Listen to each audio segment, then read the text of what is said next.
So we turn our attention to one of our top footballing sons over the years. This man has given Trinidad and Tobago over 10 years of footballing excellence on the field. One of our top utility players. 69 caps according to the records on his name. He's disputing it with me. But he had the opportunity to ply his trade in the MLS with Columbus Crew, where he played 130 games and scored 7 goals. He has been busy over the last few years since his retirement, giving back, building a coaching school in his community. Ladies and gentlemen, we speak with Ansel Elcock is in the building. Thanks for having me, John. Welcome, brother. So let's get the caps out of the way. When I did the research and I saw 69 caps, I jumped. I said, only 69 caps? Cocky have one? As a starter, Joel, from 1991 straight till 2004, how could I have 69 caps? You play more games than that, as far as you. Way more games. Way more than that. Right. Yeah, way more than that. I mean, ballpark figure, you think, how many games do you think you would have played? About 116. That I could remember. You remember? Yeah. All right. So we had to deal with them records. Yeah, I mean, the people are doing the media and the records. When we were playing on the national team, they were nowhere wrong. So, in other words, you played some games probably before way before record. them. Okay. Way before them. All right. I started actually with Mr. Gally Cummins on the national team. Yeah. After the strike squad. After the strike Our squad. First game was against the US. The return game after the 89 game. Yeah, that was in 1991. Yeah, so 1991, you would have started your career and you would have played national football until 2004. Senior national football. Well, I've been on we started off on the national Ep12 team at the age of 10. So take me back to those days. Tell people where you're from and where your footballing days started. Actually, I was born in Frederick, Carolina. Yeah. Yeah, and through my uncle, which is Trevor Alcock, he had a little team by the name of Husko. It was all the young boys in the village, small village of Frederick, Carolina, which is basically known as a drug village. And at the age of 9, we were called for the Central Zone team. And after that, went on, from Central, we had 8 players in the national team. And 8 starting players in the national 12. Are you talking on the 12 level at that time? Level. But your love for football started at that level? I would say from birth, because I was born and grew up right opposite the savannah. So, I mean, from hearing my parents speak, they say I was like kicking coconut shells and klimpan and those sort of things. So, but as far as I can remember, I started from the age of 6. I can remember vaguely.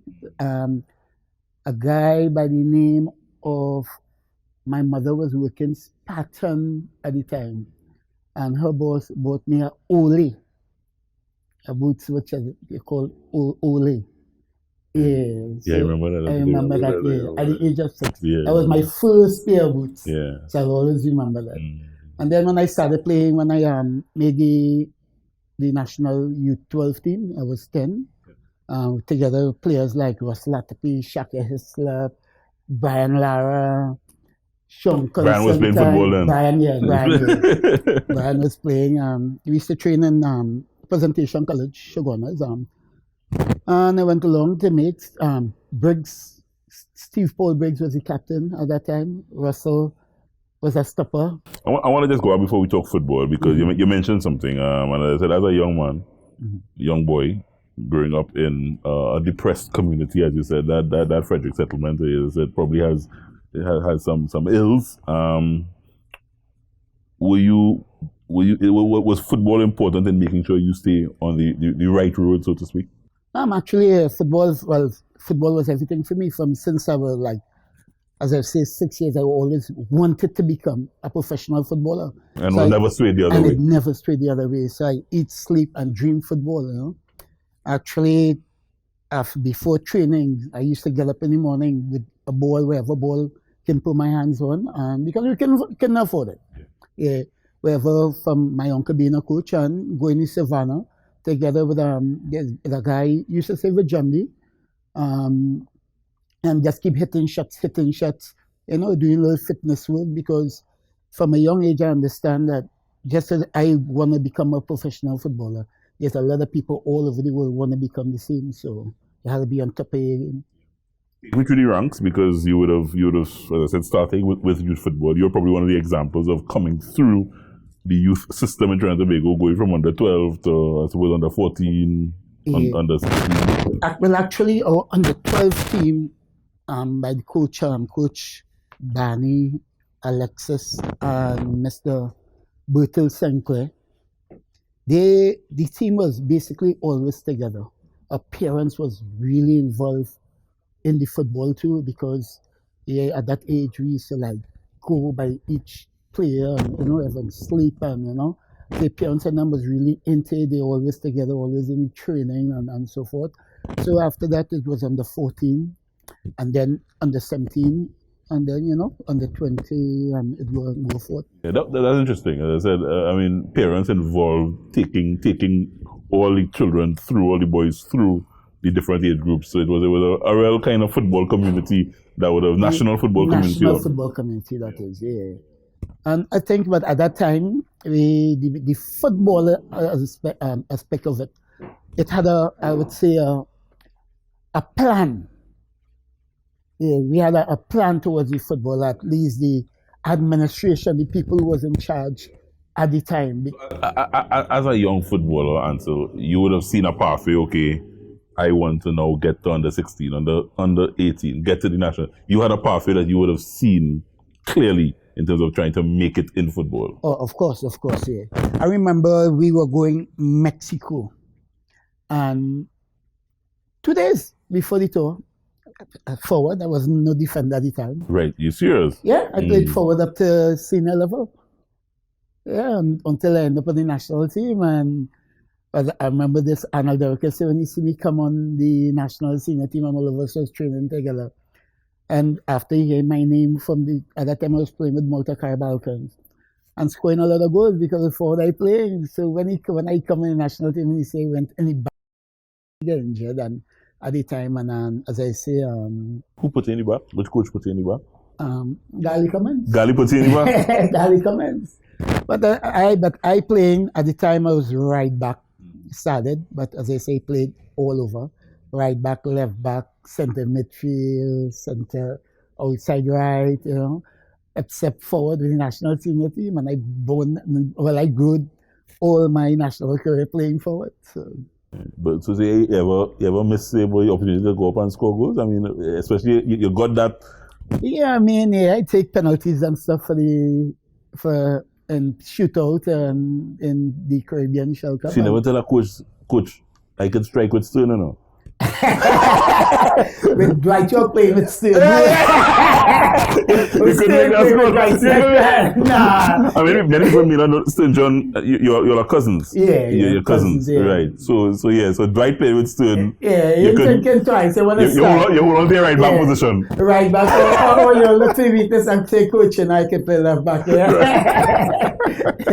You want to go, you want to touch that because as a player, you don't want to sit on the bench. You want to start. You want to play, Yeah. Tell me a little bit about when you actually made the national team, and you were in the ranks of national team. Senior team. Yeah, give me senior team because I think when you would have made a national senior team, that would have obviously meant a lot to you. What did that mean to you representing the red, white, and black as a national senior footballer? Yeah, I think the village that I born and grew, they were behind me. They were actually pushing me, more proud than me, It's a feeling, Joel, that you can't even seem to explain, As I said, look, my paws raised here, because you want to represent your country.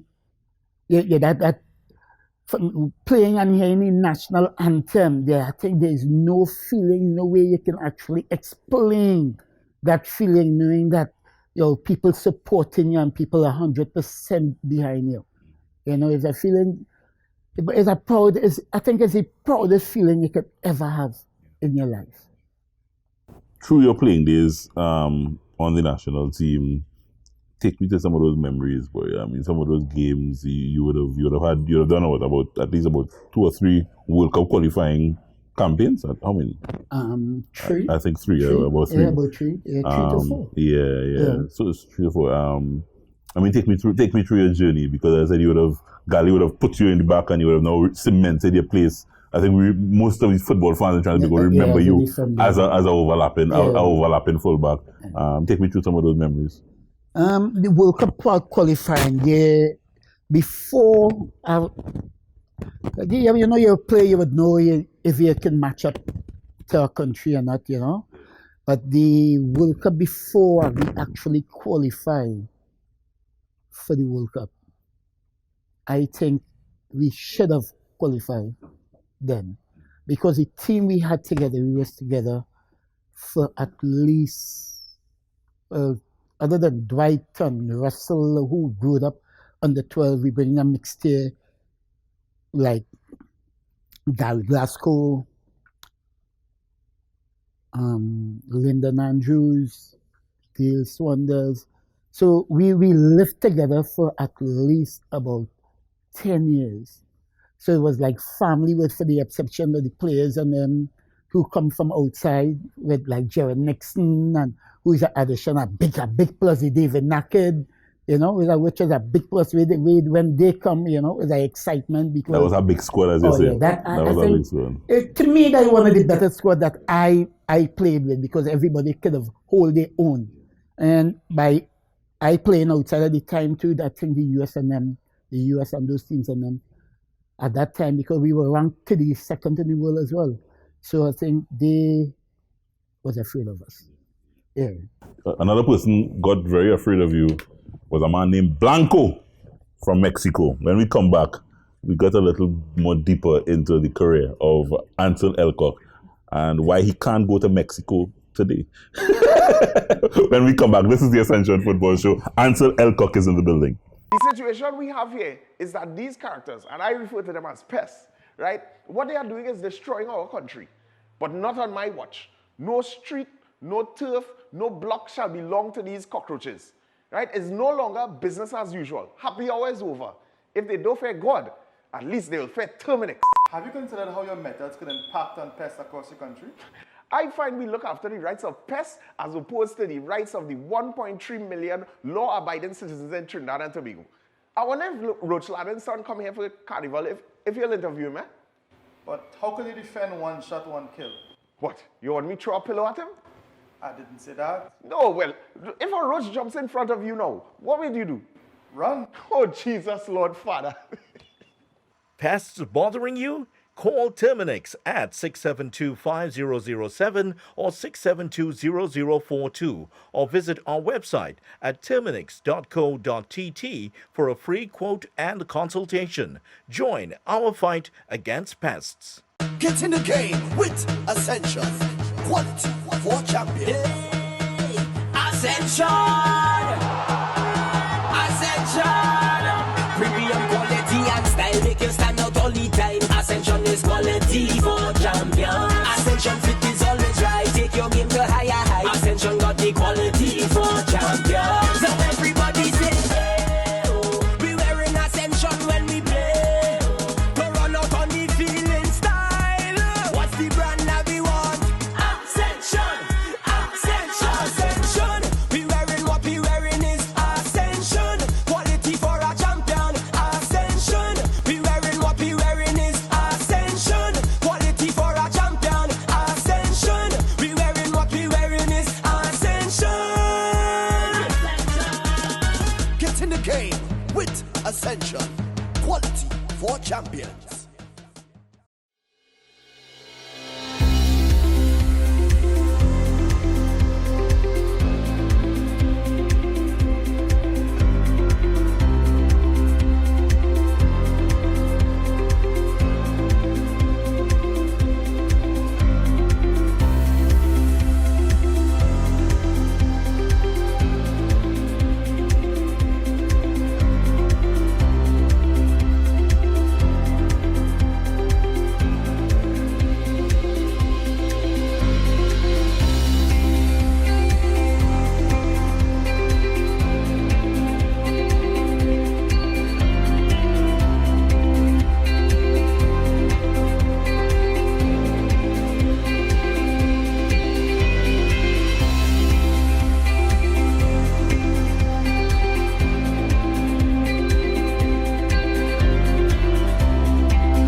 Amante Del Cafe is located at Magnificent Mall, number 271 Southern Main Road, McBean, Couva.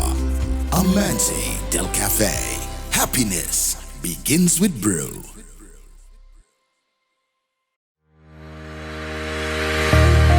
Lasso Freight Maritime Limited, the best in marina services. At our facilities, security checks ensures that all vehicles are secured. Our newly renovated bathrooms are always kept in a clean working order. Need repairs and maintenance? We have you covered. Our qualified workmen will get the job done. Boat storages,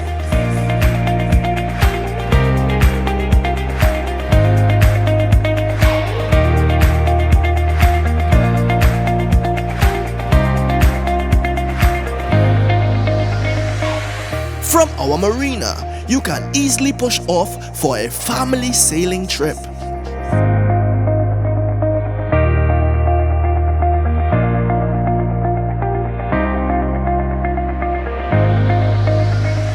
Or out fishing with the boys.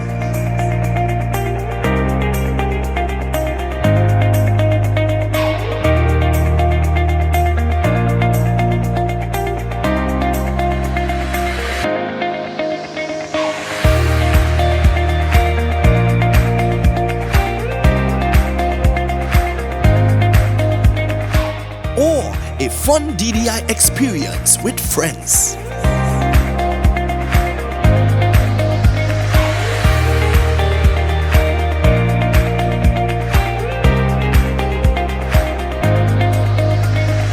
Boat repairs, secured parking, extensive camera system, boat charters, boat rentals, down the island parties.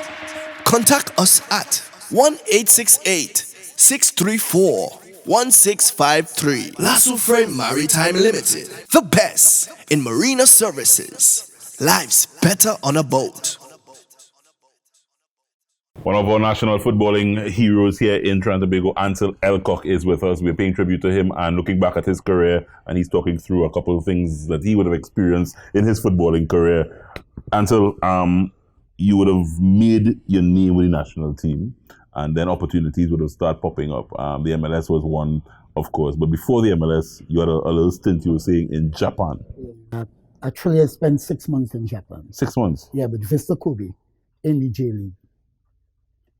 And as it go, the federation again, as they are accustomed, saying they work more than the players and think they could do what they want. Those secretaries, I have, for some reason, a bad experience with a lot of secretaries in, in the football league, in Trinidad and Tobago. Yeah. But you went to Japan. Went to Japan. And Stuart Baxter, well, let me go. Before I go there, we played in the Pan American Games. Right. Trinidad and Tobago played in the Pan American Games. Left Argentina, Mar del Plata, Tuesday. Reached back here the Wednesday night. Leave to go France on trials. Friday evening, from England, France. Papin, George-Pierre Papin from France, picked me up in the airport, changed in his car, went straight from the airport on trials with Vista Kobe. Stuart Baxter, as he coached, they had players like Tommy Bickel and the Swiss international, Edison, Brazilian international, who played World Cup. Yeah, and actually the coach, he was impressed. So I couldn't go to Japan because I was to come back to my country for the work visa. So I come back here, spend a couple of days, fly to Japan, training, everything normal. Well, the paperwork was dealing with the club and my coach down here, which at the time where he was Avin Cornell, because as you all know, I'm Alcansbury. Yeah. And I want to say thanks to Mr. Cornell for doing all that he did for my sporting career, for my football career, because if it wasn't for him, it wouldn't have happened. Yeah, and I there and night they called me for dinner You know, those Japanese table low, so you're sitting down under the table. Sushi. Had sushi, onions, everything. So I there eating a steak, and we all happy because the paperwork is in front of me to sign the contract, $500,000 cash in front of me as a sign-on bonus. So the final details with transfer fee and yearly salary and so forth is dealing with between, well, my agent at the time and the management from Vista Kobe. Here comes a letter from our Football Federation. Fax. Beep, beep, beep, beep, beep. Bring it. I cannot sign a contract until I return to Trinidad for a discipline hearing. What the discipline hearing is about, I have no idea. Only to return after, well, they tried to sort it out, it couldn't be sorted out. Only to return to the country up to this day, Joel. Up to this day. Today is what, the 21st? In 2021. 2021? What year was that? What year are you talking about? This could be like 2000. Right. After the Pan American Games. Right, It could be right. like 2000. So up to this day? Up to this day. Up to this day, what? You don't know what What it was about? No, I've man. never been to a discipline meeting. No, man, until. No, man. Yeah?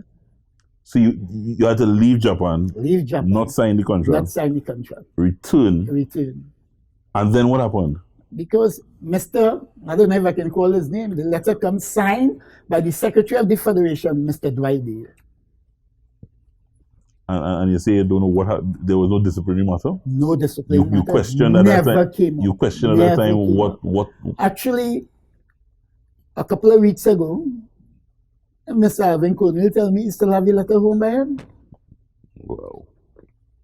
Okay. That was unfortunate. Mm-hmm. How did you take that? I mean, I came back home, disappointed, of course, but at the time my career, I was still on top of the game. Yeah. I'm still in the national team, so I say maybe God permit that I shouldn't play in Japan, you know. And came back here, and then Mr. Jack Warner sent us England, Bradford City, to learn to defend. So, Ross Russell, myself, Alvin Thomas, Marvin Forston, and this is Richard Taylor. Another experience. We stayed in a house in Leeds and training with Bradford City. Majib Mohammed was our agent at the time. No electricity in the house. And it's cold. Because it's November, it's very, very, very cool in England. So we belly it out, train in with Bradford. Chris Kamara was the coach at the time. Fell in love with me, wanted me again to stay in England.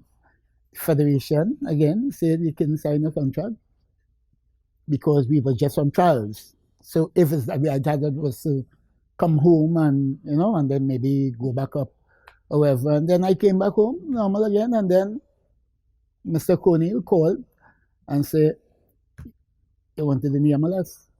So that was another opportunity missed in England. Another opportunity missed in England. And then Mr. Cornell. Yeah, Mr. Cornell again. Right. Yeah, didn't give up. Right. Again, I wanted to say thanks Yeah, and ended up in the MLS. Wow. Wow. Okay. Yeah. And actually, he went and signed for the MLS. At that time, MLS ain't paying because we come from third world country, as they say. No respect for us. David Nackle and Evan Wise was playing in the MLS. So there's no shame about this. My first year in the MLS, I was played for $20,000 US dollars. And you have to pay rent with that. You have to transport back and forth. And on top of that, you're paying taxes. So at the end, you have to live as a foreigner, the taxes in America. So if I have 9,000, you have plenty. So you there now, so you just praying for the league to finish.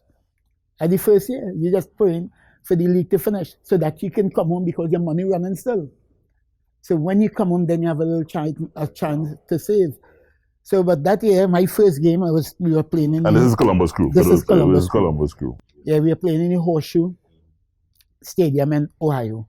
But the Columbus Crew is the only professional team it have in the state of Ohio. It have Ohio State, which is a college. It have Cleveland, which is part of Ohio, but not in Columbus, Ohio. So the people were into us. I remember my first game that I went on, it was summer. And place was very hot and humid. And this ESPN analyst, Janos Mahalek, he was playing left back and faint with the heat.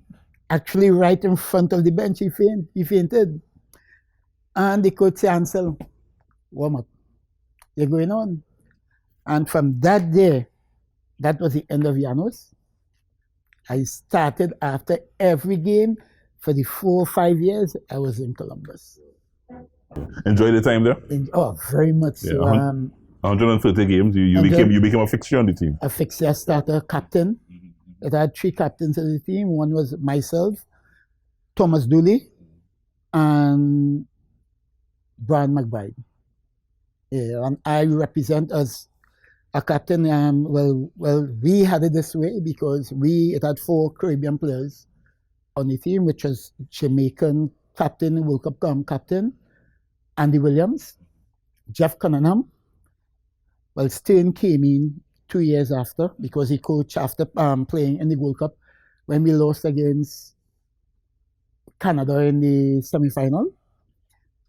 The coach asked for a forward, so I tell him, I have a forward for you. And believe me, you'll like him. That is my cousin. You big up your cousin. My cousin, and he played with Alcons with me. Yeah. And he was all right. And he, at the time, Stern was all right. Stern was all right. First couple of games, the first 6, 7 games, Stern come to Columbus, he wasn't scoring.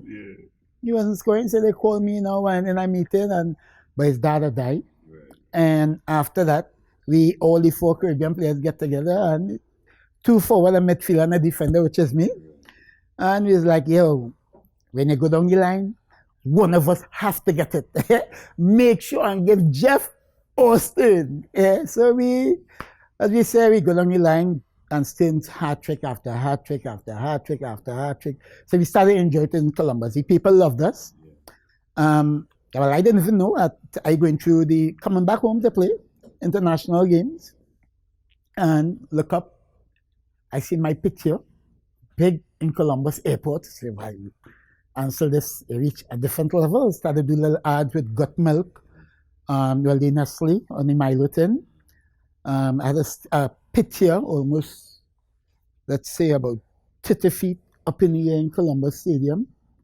So the fans had loved me because they were like, other than my talent playing, I was always smiling. And they say we are happy people from the Caribbean because when we play, we're not only representing our family, representing the country and the Caribbean. At least that's how I used to look at it. So you want to make sure you put a good pictures in people's head. It was an important time in your career. Oh yeah, very important, very important. Let's deal with something that if anybody Googles Ansel Elcock, one of the major stories you will see is that your Masha Blanco from Mexico played for Trinidad and Tobago. You gave him a tackle that, that's a major story. I actually read it. Just going back, I remember when it happened. I was still reporting, and then so you.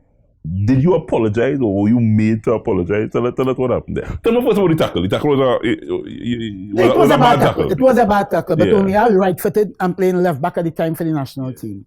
And I think we were down 3-0 in the first half in the Azteca. We were getting licks in the Azteca. I remember that. In the Azteca. But if you had known anything about me and my career at the time, it's like I was known as the defender, the best defender in CONCACAF, because I was CONCACAF Defender of the Year at 3 times in a row. Yeah. So if we are playing Costa Rica, Juan Trope, I have to mark him. If we playing Brazil at the time and Ronaldo, I have to mark him. popping, and I have to mark him. So you were responsible for Blanco. Sorry? You was responsible for Blanco in that game. At the time, at the time. But at the time, it had Blanco, it had Luis Hernandez, some good it players had on the Jorge team. Campos. Right. At the time, all of them were playing in the MLS with Galaxy. So we used to all be together if we go out and that sort of. So it was no malice. Right. You knew Blanco. No Blanco before, And the tackle, it was a bad tackle only afterwards. Even I don't even know it was so bad. Any moment you're going in for the tackle. We played, And I got a red card. I walk off the field. I had us to go off the field to the dressing room. And we lined normal after the game, do what we had us to do, as the people have it.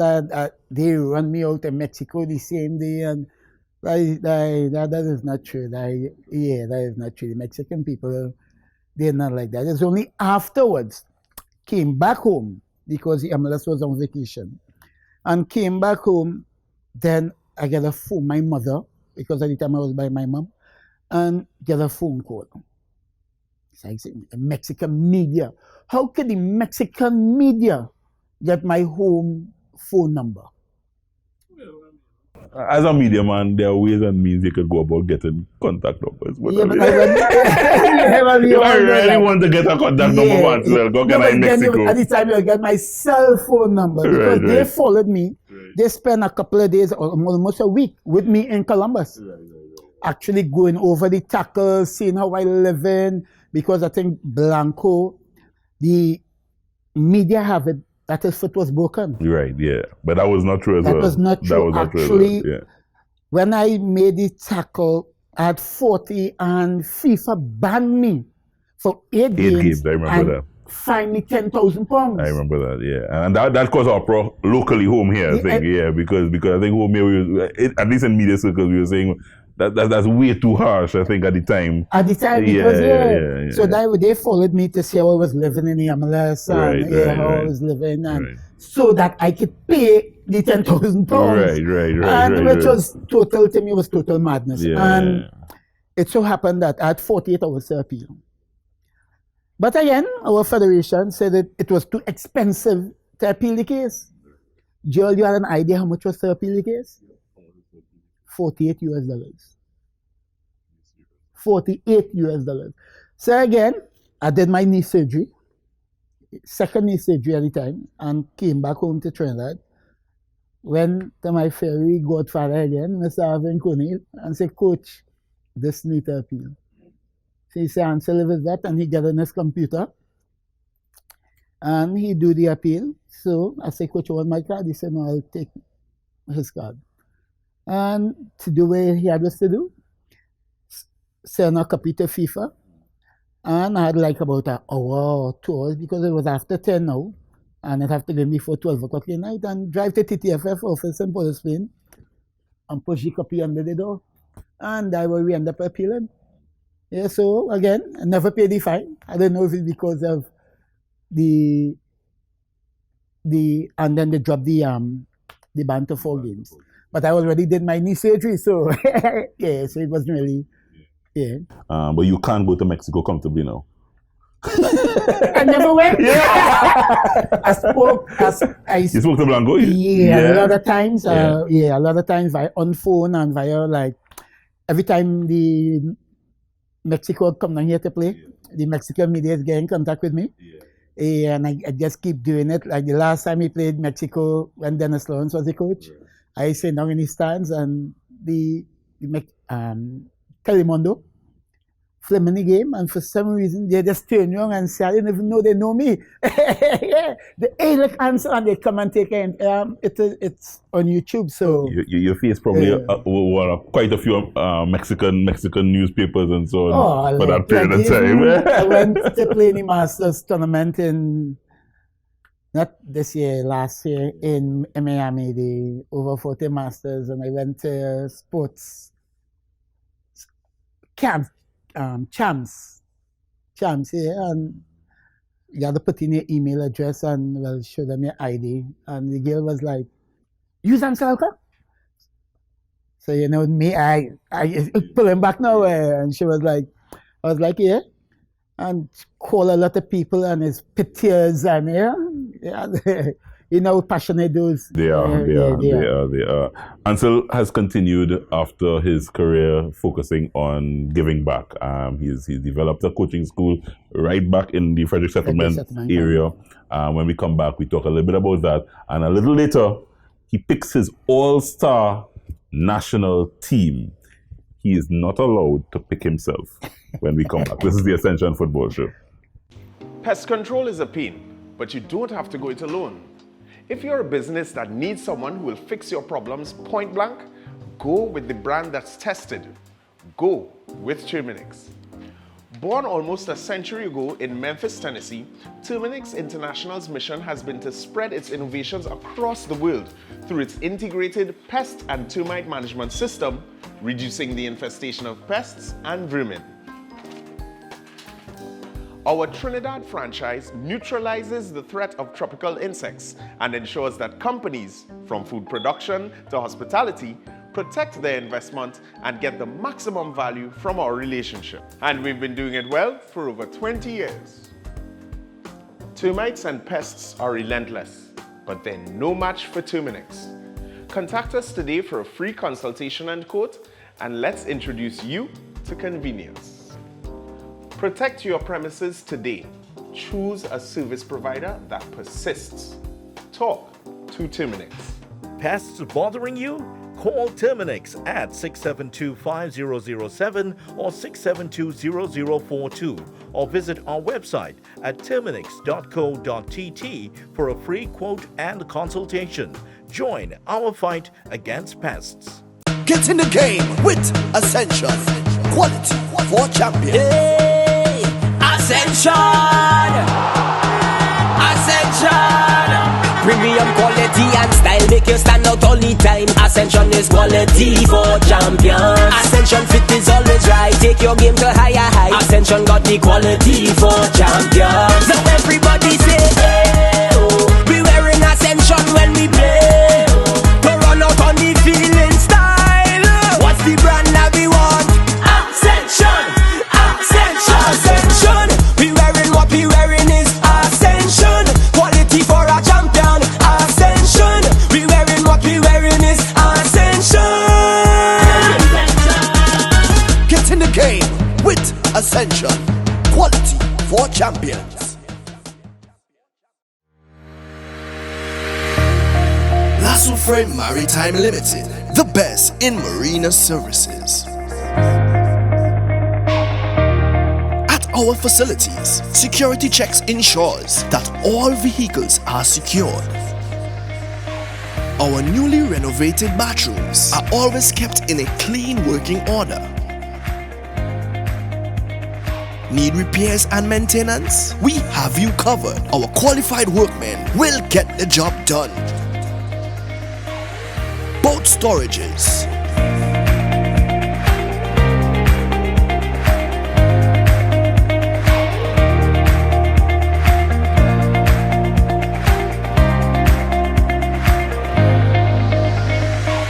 from our marina, you can easily push off for a family sailing trip.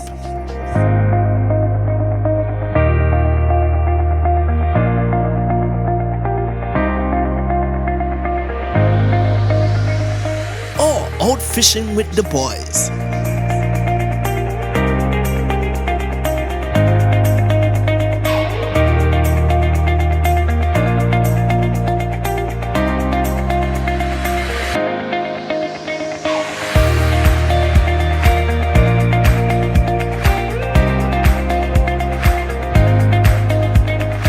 Or a fun DDI experience with friends.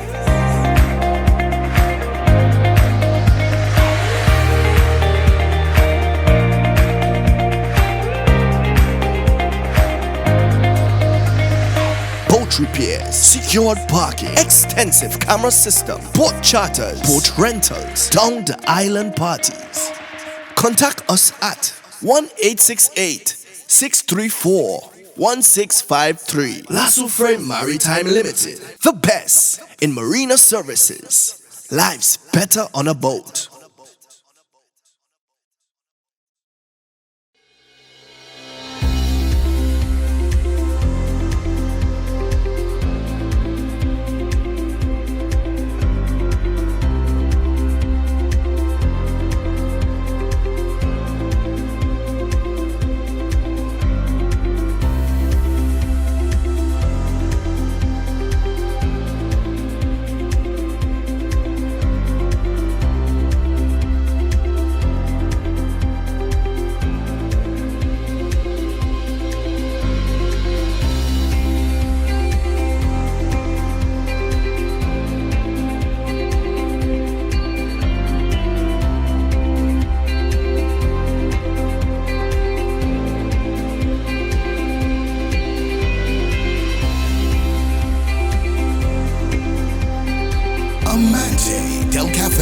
is located at Magnificent Mall, number 271 Southern Main Road, McBean, Couva. Amanzi Del Cafe. Happiness begins with brew. All right, we're back, guys, and focusing on the life and career of Ansel Elcock, a former national footballer. And as I said, it's always great to see when our footballers decide to return home, stay home, and give back. And I think that's what Ansel Elcock has been doing. You heard at the beginning of the show, he is originally from the Frederick Settlement area in the central part of Trinidad and Tobago. Born and grew in central Trinidad. Born and good till started to go to St. Augustine, Right. and then by my stepdad. Right. But you returned to Frederick Settlement and you have created a coaching school, the Ansel Elcock Coaching School. How long has the coaching school been in existence, Ansel? I think you've been talking to that about me for some few years now, man. Yeah, actually, the coaching school, I opened it actually when I was playing with Jabletis, though.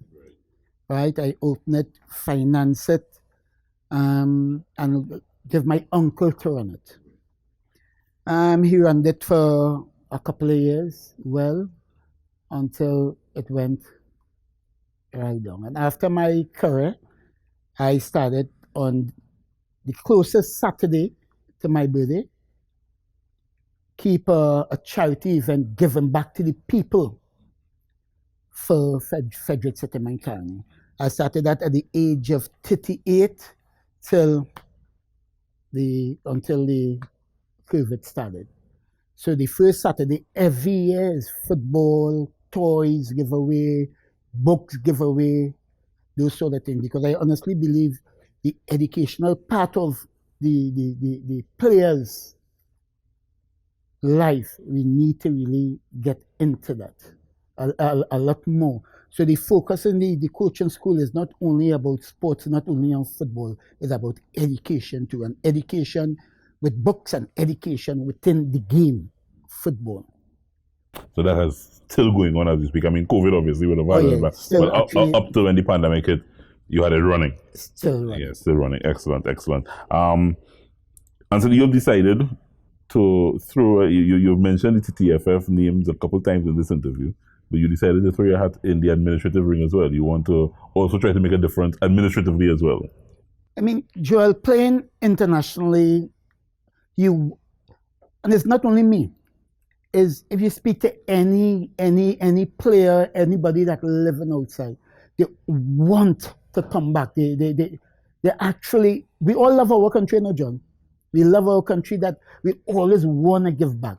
But when you come back here and you see what's going on and when you listen to the Sedley Joseph and the Gali coming from them times to now, it just keeps getting worse and worse and worse and worse because there's no transparency towards the administrative part of the football. None. So if I can come and give back and make sure that happens, I will do it. Yeah. So you're currently serving as the vice president of the East Zone? Of the Eastern Federation. East, right? Yeah. That allows you what sort of ability to actually get involved in terms of on the ground? What does that allow you to do? It allows me to make sure the league is structured correct. The teams and them understand what it is they need to do, what it is what it is they need to do, what it is they have to do to make sure that, because we playing football here in this country and the teams and them don't have a bank account. The teams and them not even register properly. You know, they need to understand that football is a business and not just, it's just, we wake up this morning and say, hey, we have a game here, fixtures, those sort of things, grounds, the condition, the diet, those sort of things we need to get. And the simple things that should have been done 12, 13 years ago. So by me and my president and I should say, which is Karen, we sit down and we talk a lot. If we can get that part of the football at least the Eastern, I mean, I born and grew up, I play with Central Zone, I never play with East Zone, but I'm living crib. Yeah, so, and I played with Jabate, which is from the East Zone, and Ruka Squadrons, which is from the East Zone, you know. So if we can get the East Zone format correct and put it towards all the rest of zone, maybe in that way I can help. Yeah, contribute. And so one of the major issues in Trinidad football over the years has been development or a lack of development, young players' development. You spoke to the fact that when you were at under 12, you know, there was a pathway for you, under 12, under 14, under 16. That has seemed, I don't know if this has fallen away a bit. How, you know, what's your views on where we are in terms of our national development plan in Trinidad? Joel, as again, it starts from the zones and the coaching schools and them that we have in the zones. In this day in Trinidad and Tobago, you can just go and take a C license. You know nothing about football, nothing about the sports, and just you calling yourself a coach. So in football, at least in international level, you need discipline, and not discipline. It's talking about your behavior and things on the field. How are we knowing that? In diet, those sort of things.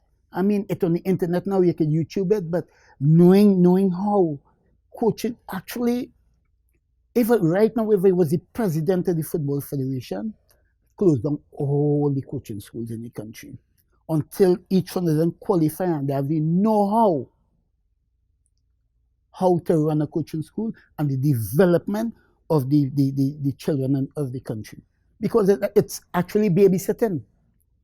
It's babysitting. A parent will send the kids here and for half day, scientists tell you the human body after an hour and a half, 2 hours, need to need to thing for training, need to stop. We still have coaching school that start at 9 o'clock in the morning and finish at 2 o'clock. So all these simple things, you know. So it way past their development. It way past that the actual you getting up in the morning and we're gonna play and a man come with a red socks and a yellow socks and all that. Coaching school is coaching school. A great pants, a great jersey. You need to come with that every day. As simple as discipline towards that. Simple as it may sound, those simple things. And so it was a pleasure talking to you this morning. As I said, I hope Trinidad got a little glean in terms of into your career, what you've done, what you've been through as a player, and now, as I said, post-retirement. The fact that you can be giving back, as I said, is an amazing feat. But I want to get in a little trouble now because I want you to pick. We have been putting players on the spot where we can, and I wanted to pick an all-star national team. You can't pick yourself. But then it wouldn't be a national team. So I want to start in goal. Goalkeeper that you think is the goalkeeper that you will, when you look back, you say, hey, yeah, we safe in goal. You play with a lot of goalkeepers. Play with a lot. Yeah. I play with Hayden Thomas, Clayton Ince, Shaka Hislop. You call it all of them, I only have to pick one of them. Yeah. Ross Russell. Shaka Hislop, because of his personal accomplishments. Yeah, you go with Shaka. Yeah, Shaka. Shaka in goal. So he's at the left back. Marvin Forston. Hey, Marvin Forston. Yeah. Without a doubt. Yeah. You're right back. Dan Williams. You go with Brad Williams. So you go with your strike squad. With the strike squad, your central backs, your centre backs, 2 centre backs. Where are you going with 4-4-2? 4-4-2, right? You're going with 4-4-2. Yeah. So your 2 centre backs. Dexter Francis. God, wait. You go strike squad, get it picked up. You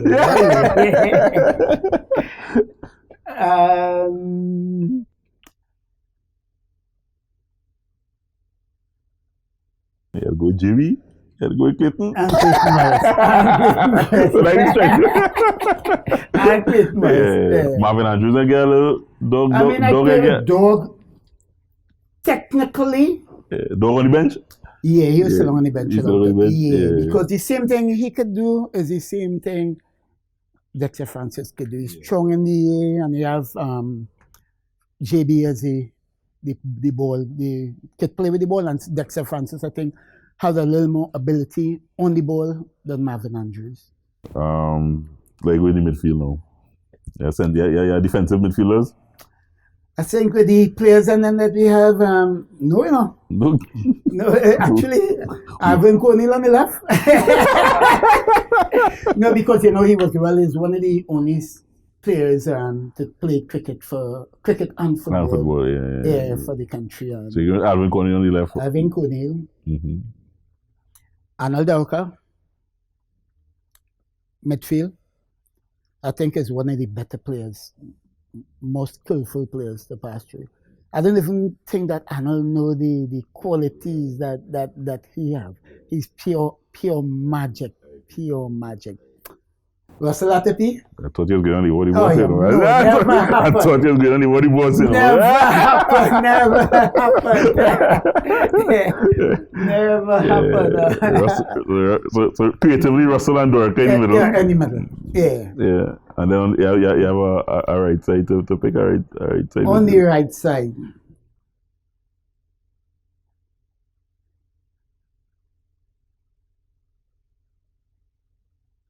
Is a jumper between Clint Marcel and Ricky Alliong. Well, not Ricky Alliong, but his dad.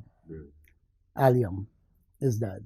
From seeing Tate's and, I didn't see much of the older players like the... Basic Clint. I see Clint. Clint, you play Clint. Yeah, Clint. Yeah, why you like Clint? You like Clint. Yeah, Clint. Yeah, for his space and ability going forward and, and playing against Norway, down here when Norway was 14 world, and we in the Oval, and we beat them 3-2 for that game. Clint. Yeah. And your strikers? There's only 2 strikers. There's only 2 strikers that make me end up going back in the back. Right. Which is Dwight York and Sturgeon. That's Ansel Elcock's all-star 11, guys. So trying to make that's a good team, though. Oh, yeah. That's a good team. I mean, I still leave out players like Angus Eve. When I had to do it, Gary Glasgow, Richard Evans Wise. Plenty players. Otis, Otis on the bench. Otis on the bench. I think actually my bench, it will be short on defenders. Attacking team. Full out attack. Ansel Elcock, thank you very much for sharing some time with us. Oh, you're welcome, John. So here we have to know. You have to kit up because Coach's Corner is next with Ansel Elcock. Thanks, Joel. Today we are doing defensive heading. As a defender, if the ball is on the right side of the field, you want to stand up on the left side of the attacker. Right? If it's on the right side of the field, you want to stand up on the right side of the attacker. Right? What you want to do, the closer you are to your goal, you want to get up, head the ball, open up, make yourself as big as possible, head the ball, height and distance. Higher up, you go up the field, you try to get up, head the ball, but better defenders, higher up the field, what you want to do is head the ball down to your teammates, which is called composure. Today we have Isaiah Lee and Johannes Richardson to demonstrate defending heading. Individual defending height and distance without an opponent. Good. Make sure you balance, Make sure you balance. Good.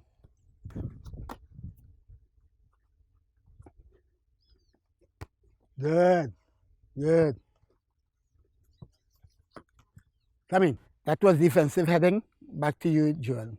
Had some fun with Ansel Elcock. Hope you enjoyed it as much as we did. Every weekend, right here, join us for the Ascension Football Show. I'm Joel Filofano.